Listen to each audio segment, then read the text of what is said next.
नमस्कार, प्रणाम, शब खैर। कैसे हैं आप लोग?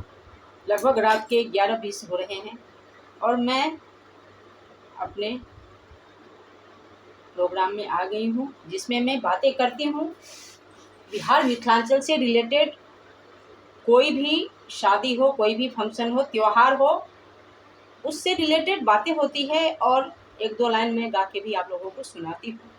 तो बिहार में मैंने बिहारी मिथिलांचल जो मेरा हम लोगों का कल्चर है, तो मैंने आपको ठक बक का जो हम लोगों का विध होता है, नेग होता है, वहाँ तक तो मैंने बताया था।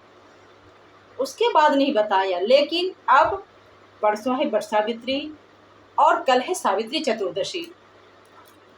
तो हमारे बिहार मिथिलांचल में सब करती हैं कि नहीं, इसमें तो मुझे डाउट है, लेकिन मैं जिधर से बिलोंग करती हूँ उधर की सब लेडीज़ कल के दिन सावित्री चतुर्दशी करती है। और ऐसा कहा जाता है कि वट सावित्री जो कि अमावस्या के दिन होता है, उससे एक दिन पहले जो सावित्री चतुर्दशी है, यही चतुर्दशी का व्रत करके सावित्री ने मरे हुए सत्यवान को जिंदा किया था।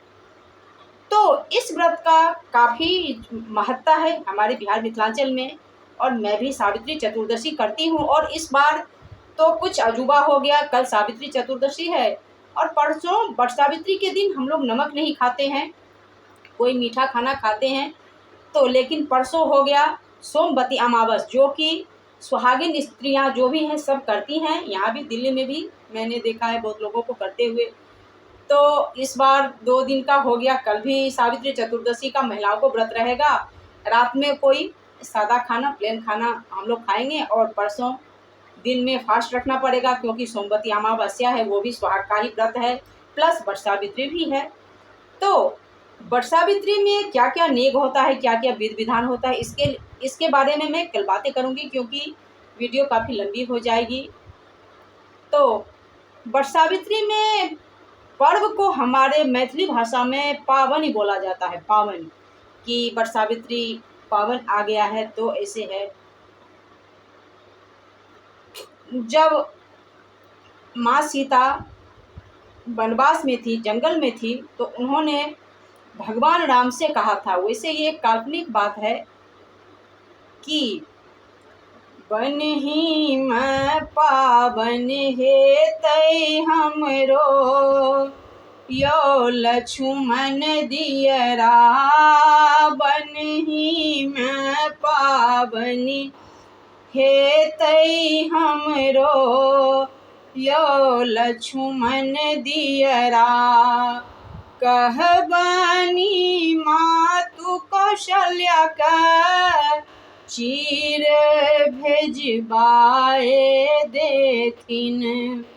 ओहिला का पावन पूजबै हमहूँ, यो लक्ष्मण दियरा। तो दोस्तों, ये गाना तो काफ़ी बड़ा है। पहले माता सीता ने भगवान राम से कहा तो भगवान राम कुछ नहीं बोले। फिर उन्होंने देवर लक्ष्मण से कहा कि मैं तो वनवास में हूँ और यहीं पर मुझे वट सावित्री का व्रत करना है, तो आप मेरा संदेशा लेकर के माता कौशल्या के पास, जो कि मेरी बड़ी सास है, बहुत आदरणीय है, आप जाइए। और वट सावित्री में जो है उस दिन महिलाएं बिल्कुल नया कपड़ा पहनती हैं, जो कि नया कपड़ा खरीदा जाता है, नया चूड़ी लहठी ये सब पहना जाता है, वस्त्राभूषण पहना जाता है। महिलाएं सुसज्जित होकर के ये पूजा करती हैं अपने पति के लंबी आयु के लिए। तो फिर हम इससे आगे में कल हम बातें करेंगे, कल परसों बातें करेंगे। आप लोग देखते रहें बिंदुझा सॉन्ग, बिंदुझा गीत, बिंदुझा क्लासेस। आप मुझे इंस्टाग्राम, फेसबुक पर भी फॉलो कर सकते हैं।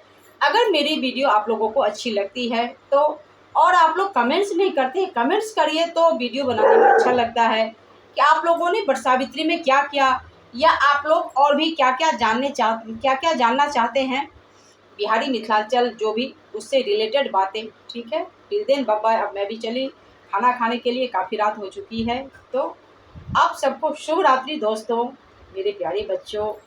हंसते रहो, मुस्कुराते रहो, खिलखिलाते रहो।